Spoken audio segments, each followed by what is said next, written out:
Welcome to episode 156 of the Scarlet Faithful podcast. I'm Aaron Breitman, coming to you on Thursday, August 31st, just now 3 days away from the 2023 season opener for Rutgers football.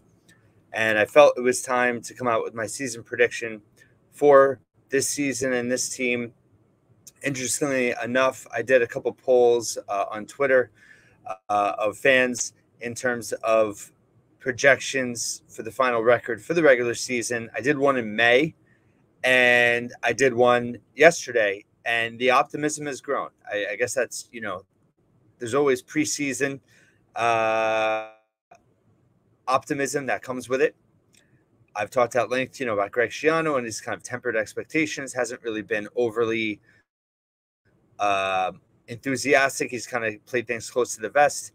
I think it's natural to feel more optimistic this time of year. So in May, 44% of the fans, was over 1,000 votes, 1,100 votes. In May, 44% of the voters thought Rutgers could win at least 5 games. Now, and this poll was about 600 people, 64% think they can win at least 5 games. So I thought that was interesting. So what do I think? I think that the ceiling and the floor is pretty wide. When I've seen other people write about the ceiling and the floor, the way I look at it is it's really worst case, best case, right? Everything goes right, everything goes wrong. So for the ceiling, I do think you could say the ceiling would be 8-4. Do I think that's going to happen? No. Is it likely? No. But the way I'm approaching the season and the projections is I don't think Rutgers has a chance against Ohio State, Michigan, Penn State, and Wisconsin. I know I've had, a little bit of feedback from people that think they can go into Wisconsin and win that game. I think, they're going to be a lot better than they've been. And also Rutgers has never really played Wisconsin particularly close. I think they'll be a better team with Fickle, and I think that's going to be a tough ask. But the other 8 games, I do think there's a chance Rutgers could win them. At Iowa, the second week of November, first of all, who knows what the state of that offense will be? And with Brian Ferentz, and, they could be under fire at that point. I don't think this might be – I don't think it's really a hot take, but I don't know how people view it. But I look at Rutgers being much closer to Iowa from a talent perspective than they are to Maryland right now. I really do. I think Maryland at the skill positions is very talented. I think Iowa is a very good program. I think Iowa is kind of like the model for what Rutgers hopefully can become. But I think, obviously the offense, right? They're not a very good offense. So that keeps things – that gives you a chance. And if the Rutgers defense can be what we hope it can be, and the offense can make some progress, I mean, Rutgers could win that game. I do think that that's more realistic. I put Maryland and Iowa in the same category. I don't think Rutgers will win, but I think there's a chance. Then you go to 4 games that I think are kind of 50-50. Northwestern this Sunday, Virginia Tech, Michigan State, and Indiana. I think those are your 4 could go either way games. Wagner better be a lock. And Temple, I don't look at Temple as a gimme. I mean, look, they were lucky to win last year. They almost lost at Temple. They should absolutely win it. But I don't count that as a gimme. It's a game, they absolutely should win. But that being said, that's why I think the floor is 2-10. You beat Wagner and Temple, and worst case scenario, disaster strikes and they lose every other game. So I'm looking at it as a floor 2-10, ceiling 8-4. What do I actually think is going to happen? So there's a ton of questions with this team. And listen, I'm optimistic, like the fans that voted for 5 or 6 wins or more. I'm optimistic that can happen. I have hope that can happen. A lot of things have to go right for that to happen. Sam Brown, I've written about, I've trumped, I think is a major key to everything. He is coming off a season in an injury, and Shiano deemed him 100% healthy at camp. How quickly can he carry a heavy load? And how quickly can he get back into form? I think that's a question. I hope that with three really solid running backs in Brown, Monangai, and Young, it's going to be really interesting to see how Shiraki utilizes them all. So I think that's a reason for optimism, but at the same time, it's a reason for concern in terms of I think a lot of the optimism and the projections of Rutgers becoming a bowl team is the assumption that Sam Brown is going to be the Sam Brown that we saw in flashes last year. And he very well could be, but I don't think that that's a guarantee. I think it has to be for Rutgers to make a significant step on offense. But we don't know. We don't know. And there hasn't been much said about it in training camp. So we'll see. Then, of course, obviously, Gavin Wimsatt, how much progress can he make this year? He struggled with accuracy. I do have confidence, and I had Mike Teal on the podcast yesterday, Wednesday, just talking about how Kirk Shiraka is going to identify what he's comfortable with, what he does best, and really tailor things to that. I'm a big proponent that they're going to have to utilize him in the run game somehow, even in spurts, just to keep the defense honest, to keep the defense guessing a little bit more. I think that will potentially help open things up. So how good can Gavin Wimsatt be? That's a huge question. The offensive line, your best linemen are moving sides. Do you have proper replacements for them on the right side? Big question marks. Wide receiver group could have, some real threats emerge, but it's a very unproven group. So just between the questions at those four key spots on offense, for an offense that averaged 13 points a game last year and was one of the worst in FBS, I mean, you're going to have real progress. The Rutgers offense, it doesn't have to be good. They just have to be average. If they can be close to average, if they can average close to 20 points a game, limit turnovers, have some time of possession, keep the defense off the field at times, sustain drives. Obviously, they need points, but if even it's like the drives that they have that they don't produce points. Can they produce yards? Can they produce yards in the drives they don't score? They have to avoid those 3 and outs to keep the defense fresh. So the offense has a ton of question marks. I do think that, the defense, does the defensive line have the depth that Rutgers thinks it has? Is the secondary going to be as good? Are the safeties that are replacing Izzian and Young, most likely Flip Dixon, probably Shaquan Loyal, along with Igbenusin kind of stepping up as probably the number one guy? I think Izzian was so good, and now he's, going to win a starting job for Tampa Bay Buccaneers after not getting drafted. Avery Young was pretty consistent too.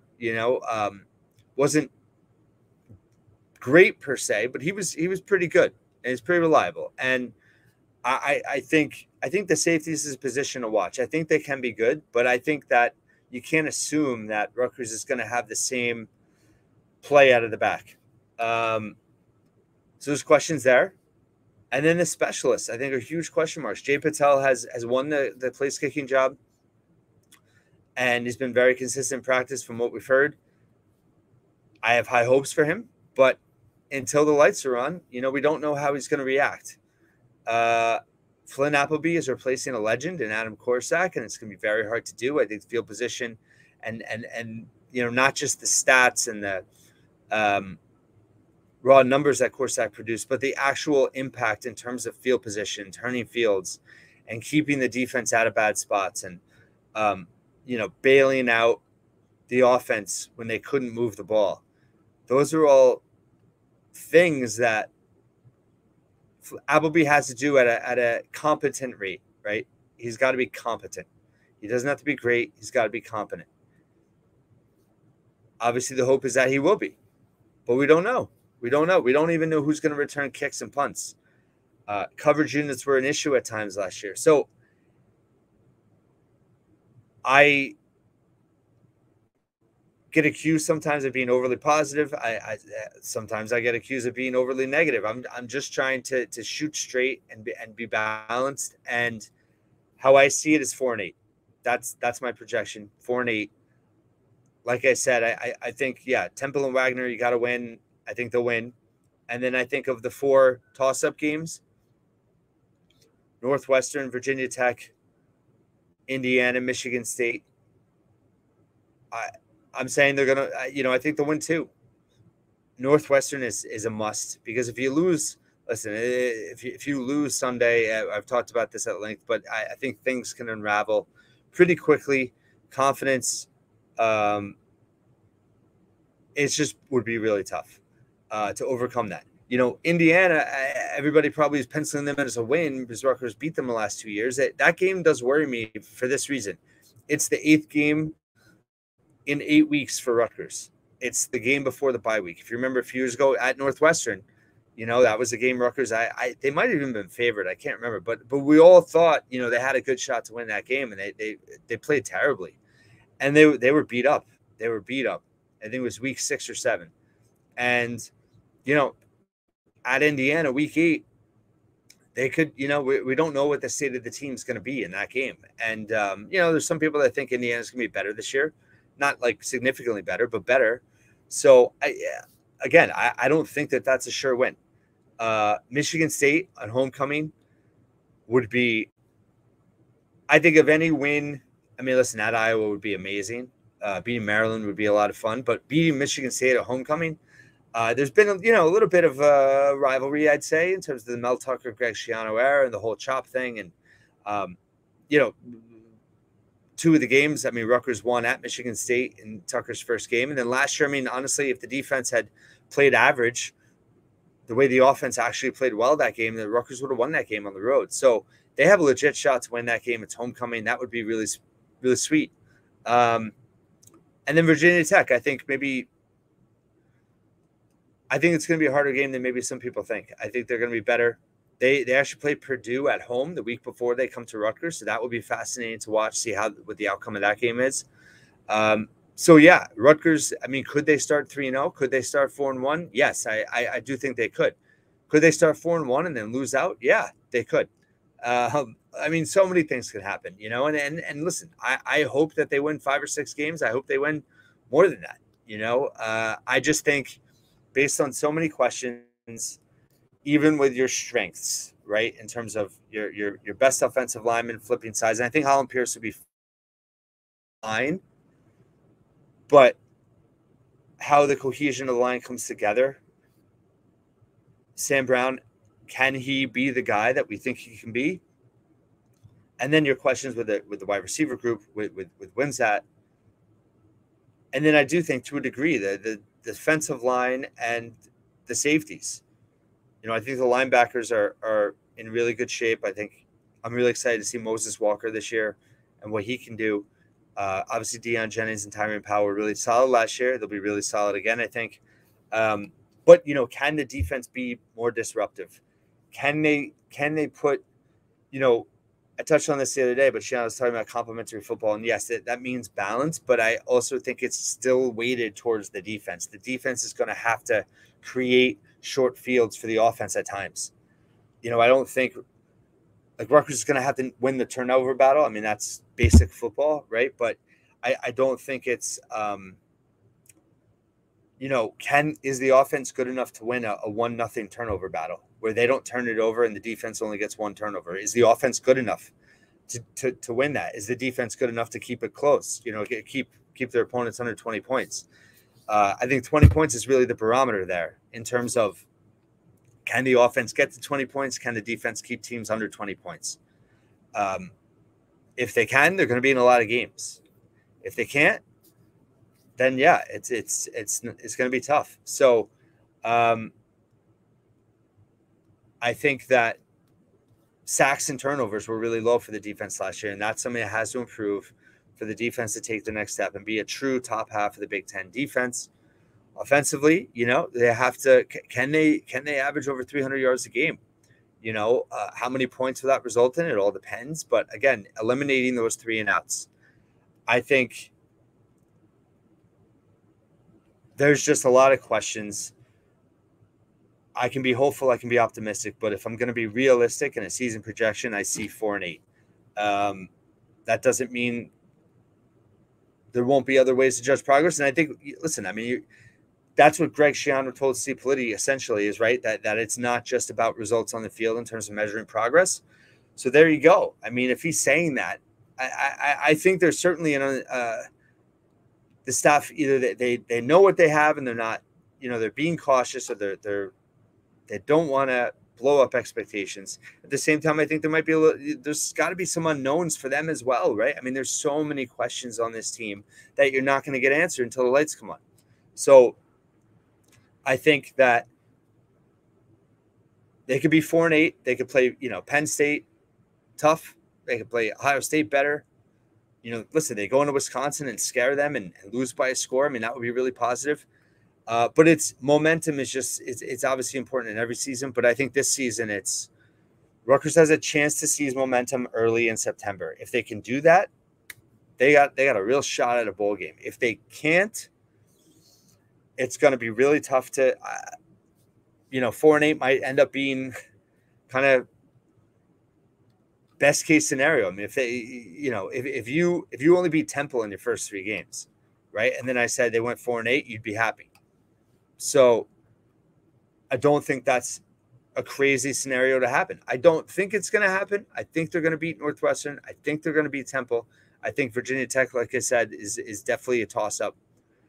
But if you can get to 4-1 and you go to Wisconsin, you get out of there healthy enough, and you come home, you have Michigan State at home for homecoming, and then you go to Indiana. I mean, listen, if they were 6-2 at the end of October going into their bye week, I wouldn't be shocked. And I'd be thrilled. Do I think that that's likely? No. And of course, November is, loaded. In terms of the schedule, you have Ohio State at home, then you're at Iowa, and then you have, you're at Penn State, and then Maryland. So it's a tough schedule. We know that. We're all hoping for more progress this season. And I'm still going to be hopeful and optimistic. And but I have to be real and balanced also. And just based on how many questions there are with this team, I'm predicting 4-8. So if you think they're going to win 5 or 6 or 7 games, more power to you. And I hope you're right. And I hope I'm wrong. Thanks for listening to the Scholar Faithful podcast once again.